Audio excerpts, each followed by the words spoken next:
Good morning, everyone. I would like to thank Governor Shapiro for joining us in Philadelphia today. I support the governor's criminal justice reform efforts, and am proud to stand alongside everyone here today as Pennsylvania puts justice first and takes meaningful steps to re-examine and repair our flawed legal system. It's simple. States should not be in the business of killing people, especially when we know that a person is more likely to be sentenced to death if they are poor or black. We must work together to do better and to do what is morally right. I commend Governor Shapiro for calling on leaders from across the Commonwealth to choose a different path, one that is not poisoned with discrimination. In Philadelphia, we are also committed to finding new ways. Since we assumed office, we have worked to end mass incarceration and address systemic racism that causes significant harm to our black and brown communities. Today's announcement is a vital step forward and that will bring positive change to the legal system and place Pennsylvania on the right side of justice. I want to thank the members of our General Assembly who is joining us here today for your commitment and support, our community leaders and criminal justice advocates for acting as a catalyst for change, and Governor Shapiro, once again, for your resolve and for your leadership. We're very proud of you. And I would like to call on State Rep. Krajewski. Thanks,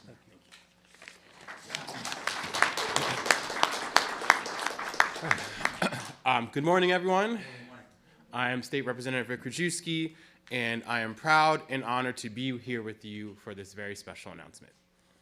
And I could not think of a more fitting place for us to be gathered. This church, this gathering space, just a few blocks away from my house, actually, is a source of so many powerful memories for me.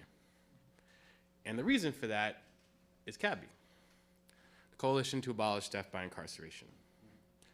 It's hard to fully encompass what it's like to attend a CABI meeting, so the only word I will use is family.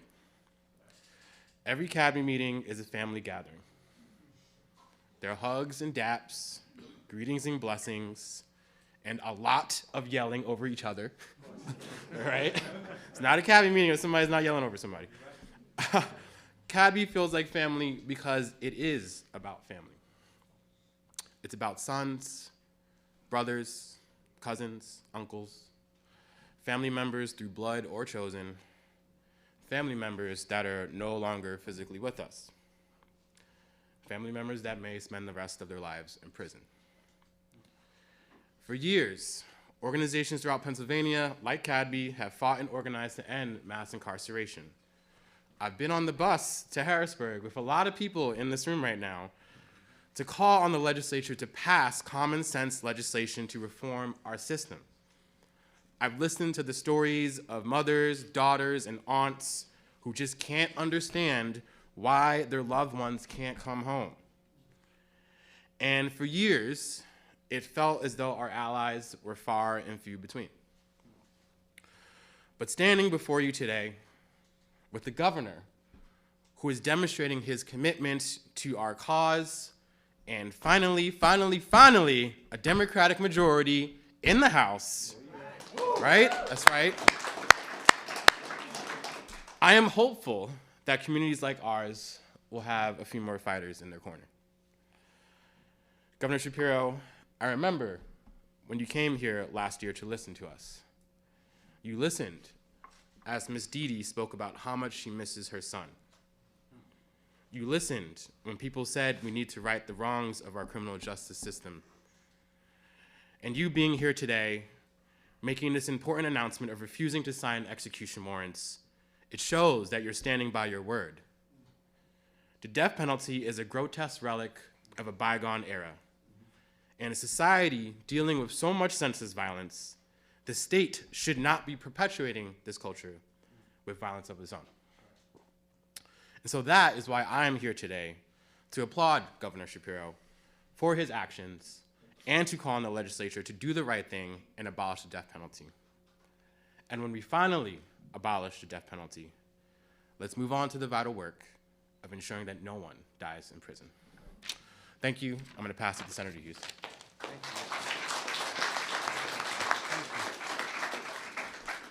Good morning, everyone. Good morning, Mr. Mayor. Good morning, Governor. Good morning. I see our colleague, Senator Street, right up front. Senator Street, good to see you, sir. Thank you. So I asked my staff to help me be my best self and pull together a lot of statistics and numbers and analysis and what have you about the death penalty and about the racial and economic impacts that exist therein. You all in this room know the numbers. You're studied up on this issue. You're not new to these conversations. In its simplest sense, and we've known this for generations, the death penalty does not work. It does not offer justice, and it does not deter. And with this coming back here, Governor, thank you, to make this official declaration less than 30 days into your administration, and I applaud you for stepping up in such an aggressive way in less than a month of your time in office. We are affirming that simple statement. It does not work. It does not deter. And a justice system that is unjust, does not achieve justice, far too many times, there's no justice served by the death penalty. And so, thank you. This is a statement to help buttress us and to move us further down the path of real justice in our criminal justice system, or I guess Ricky was there, in our criminal unjust system, all right? This affirming statement right here buttresses us, provides us the foundation, allows us to strengthen our efforts to get some kind of justice and some kind of transformation in the lives of people who deserve justice at every step. Without any further ado, 30 days within the start of his administration, taking on a major policy statement. Please welcome Governor Josh Shapiro. Thank you. Say good morning, everybody. Good morning. It's an honor to be here. I want to begin by thanking my friend Mayor Kenny for being here, for taking the time out of your schedule, and for your kind words. I want to thank our other speakers, Representative Krajewski, for not just being here today, but for your work on a whole host of issues. We got a lot more to do, and I look forward to doing it. To Senator Hughes, Chairman Hughes, make sure you line up and talk to the chairman about your needs after this meeting. At the front. That's right. I want to thank him for his leadership. I want to thank him for marrying Cheryl Lee Ralph as well. Thank you very much. Thank you very much. Thank you very much. I want to say thank you to Senator Street for being here, for your leadership on a whole host of issues. Thank you. And to my good friend, Councilwoman Kendra Brooks, who we said we were going to have a dialogue over a lot of years, and the dialogue continues. Thank you. Appreciate you very much. You're going to hear from another good friend of mine, Senator Saval, when I'm done. I especially want to thank the First Lady of Pennsylvania for being here today. This was incredibly important to me that she be here with me today, and that one of our 4 children, our son Max, be here today to have the chance to meet you and have the chance to be in this church, which is really important to me, and to hear what I have to say. And so this is church, so I'm going to speak from the heart. I'm going to tell you what's on my mind this morning. I want to just say a special thank you as well to the leaders and the advocates who are here. Those who do the hard work day in and day out, and oftentimes don't get recognized for it. They don't have fancy titles next to their names, but they do the hard work every day to kind of move things forward. I admire you a lot. We may not always agree on every issue, but I admire you a lot for being here. Thank you, truly. It's special to be back in this church. 6 months ago, I was here in West Philly to have a conversation with many of you. I didn't come here to give a speech. I came here to have a dialogue, to listen. You told me about your neighbors and your friends, and many of you told me about your families as well. And when we talked about what was needed, to make our system more fair and more just, you spoke up. It wasn't hard to get you to come out of your shells and tell me what was on your minds. I want you to know that I listened that day. More important than listening, I learned a lot that day. And I spent a lot of time reflecting on what you had to say to me. I learned from Salim, who was incarcerated for over 2 decades and then came out and dedicated his life to service to others and to making righteous change. Thank you, Salim. I listened, not here at this church, but in a different part of Pennsylvania, to Kathleen Lucas, who I want you to know your advocacy matters. And the way you conduct yourself in this process really matters. I listened, I'm sad she's not here because I was thinking about her when Representative Krajewski talked about the hugs. I listened to Ms. Dede as well, who somehow hugged me and pointed a finger in my face at the same time. Who's the wife, right? Yeah, oh yeah. More pointing, less hugs from the First Lady. Her brother was murdered, but she believes his killer shouldn't be put to death. Should remain behind bars, but shouldn't be put to death. This place means something to me because those are just some of the stories I heard and the lessons that I learned here. And I want to say thank you because you cared enough about me to take the time to teach me. You cared enough about me to open up your hearts to me. And you cared enough about the good people of Pennsylvania to try and affect change. And so I truly want to say thank you for doing that. And so that's why I'm back at Mosaic. That's why I'm here today to have another conversation with you. I wanted to come back specifically today because last week, the first execution warrant came across my desk as governor. Under our system here in the Commonwealth, the governor, and the governor alone, has the authority to sign off on executions. Let me explain how our system works. The death penalty can only be applied in cases where a defendant is found guilty of first-degree murder. Once a conviction is handed down, a whole separate hearing occurs where aggravating and mitigating circumstances are taken into consideration before a judge ultimately makes a final ruling on sentencing, possibly handing down the death penalty. The case then goes through many, many layers of appeals here in the Commonwealth of Pennsylvania and at the federal level. If, through all those appeals, the courts uphold the sentence, then it comes to my desk as the governor. And that's what brings us to today and why we are here. I wanted to gather in this special place to tell you and to tell the good people of Pennsylvania how I will handle capital cases during my time as governor. And I also think it's important for you to know how I arrived at this decision. Before I begin with that process, let me be absolutely clear on one point. What I'm saying today is not a statement on the integrity of any individual conviction here in Pennsylvania. That's an important thing for you to know. I also want you to know, as Attorney General, which I was when we gathered last, I enforced the law without fear or without favor, and in some cases, fought to make sure people spent the rest of their lives behind bars. The people who are on death row in our Commonwealth have committed serious crimes. They deserve to be put behind bars for a good long time, if not for life.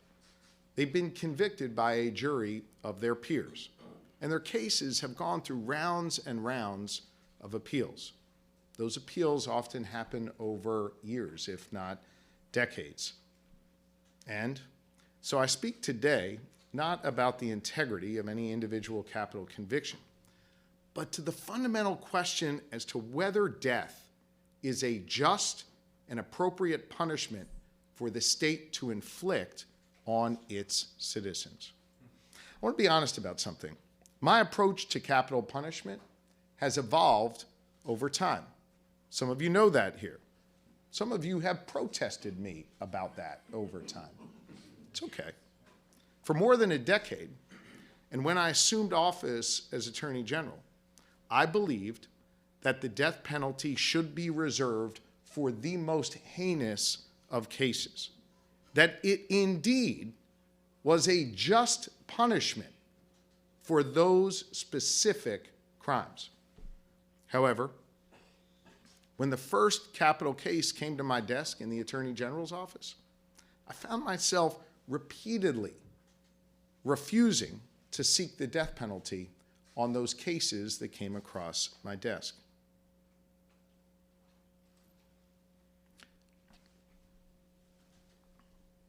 When my son asked me why it was okay to kill someone who killed someone else, I couldn't look him in the eye and answer that question. In 2018, when a gunman walked into the Tree of Life Synagogue in Pittsburgh, in the Squirrel Hill neighborhood there, one of the most richly diverse and wonderful communities in our Commonwealth, and murdered 11 people while they worshiped in their synagogue. The deadliest act of anti-Semitism in our nation's history. I certainly viewed that as a truly heinous crime. And candidly, my first reaction back in 2018 was that that killer deserved to be put to death. In fact, I stated so publicly at the time. Over time, my thoughts on this issue have evolved. I've spoken to a lot of victims, to families, to advocates, to community leaders, and to my son. I listened to the families of those 11 people who were slain at Tree of Life, and I was truly moved by their courage and by their grace. You see, they told me, and they told the world, that even after all the pain and anguish, they did not want that killer to be put to death. That's what they said as a collective group. Yes, they think he should spend the rest of his life in prison. I do as well. But they said the state should not take his life as punishment for him taking the lives of their loved ones. That has stayed with me. All of these conversations have stayed with me. As Attorney General, I had the privilege of seeing our criminal justice system up close as the Chief Law Enforcement Officer of the Commonwealth. And through that experience, two critical truths became clear to me about capital sentencing in our Commonwealth. The system is fallible, and the outcome is irreversible. The system is fallible, and the outcome is irreversible. I have painstakingly considered every aspect of Pennsylvania's capital sentencing system, reflected on my own conscience, and weighed the tremendous responsibilities that I have as governor. I'm here today in this church, in this place where we hug and we talk and we challenge one another, to tell you that I will not sign any execution warrants during my time as governor of the Commonwealth of Pennsylvania.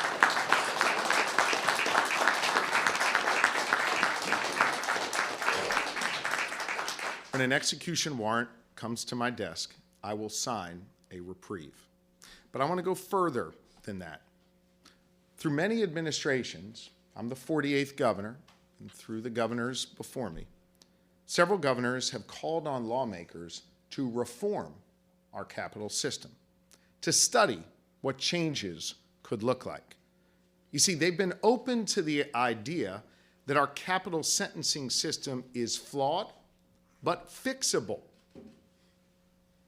I believe, respectfully to my predecessors, that that misses the mark. That's why today I am respectfully calling on the General Assembly to work with me to abolish the death penalty once and for all here in Pennsylvania.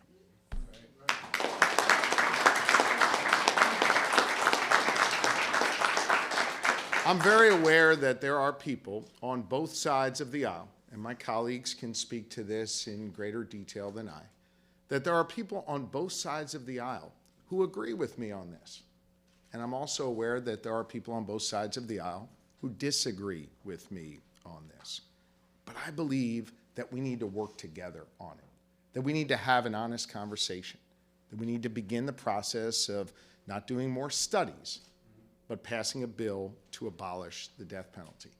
Pennsylvania should do what 25 other states have done in either outlawing the death penalty or refusing to impose it, including our neighbors, New Jersey, Maryland, and West Virginia. You see, I think this must be bigger than studying this issue or just reviewing the system. We shouldn't aim to fix this system. The Commonwealth should not be in the business of putting people to death, period. That is my view.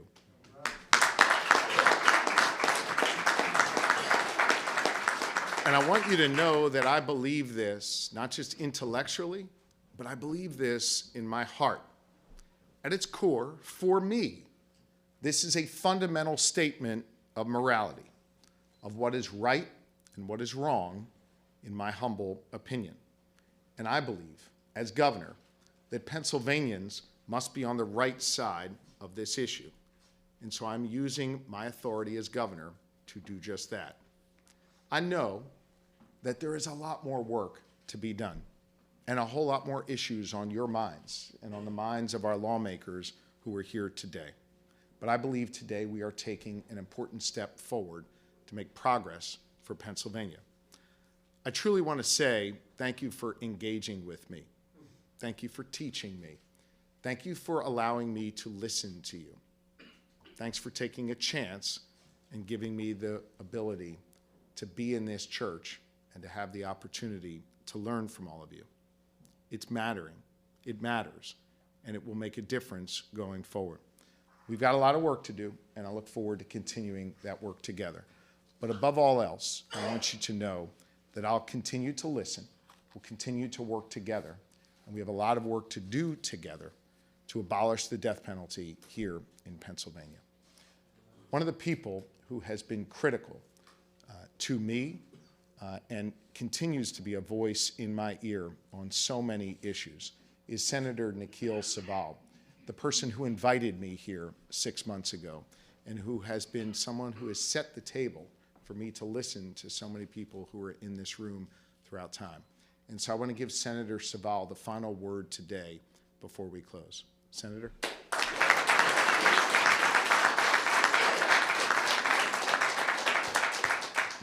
Thank you, Governor. Good morning, everyone. Good morning. Thank you, Governor. Again, I'm Nikil Saval. It's my honor to represent the people, communities, lands, and businesses of Pennsylvania's 1st Senatorial District. I'm honored to be back here at Mosaic Community Church. As has been alluded to, this is the continuation of a conversation that began last year about reform of our criminal justice system on behalf of those who are involved in it directly and those who have been pulled into it because they have loved ones who are involved. I'm grateful to Governor Shapiro for reconvening us to this space, and more grateful to him still for the changes he is driving forward to make the laws and systems of our Commonwealth more aligned with its values and ideals on behalf of all of us who make our home here. Our criminal justice system is founded on our aspirations to fairness, equity, redemption, and restoration. In Pennsylvania, where 1 out of every 3 residents carries with them some kind of criminal record, it is vitally important that we evaluate constantly whether our system meets our hopes with it and whether it meets our needs. There are many instances in which our criminal justice system falls short, but perhaps none is more stark than in our Commonwealth's use of capital punishment, a racist, classist, cruel, and utterly useless institution. A sentence of death has more to do with where a defendant lives, what they look like, and what resources they have at their disposal than it does with the crime that they have committed.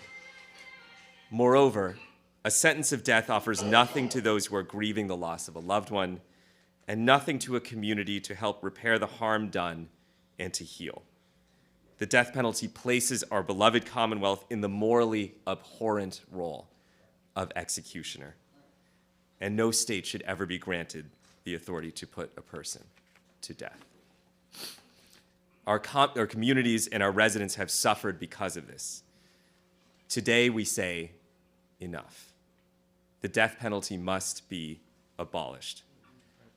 I'm grateful to Governor Shapiro for his receptiveness to the needs of our people, for his bravery in steering our state to join others in forging a different and better path, and for his leadership in calling on the General Assembly to make this path our new reality. I know I am not alone in saying the governor has an ally in me. As a senator who represents so many people who have experienced harm with no restoration, I know that we can and must do better. I look forward to responding to his call. Thank you all so much.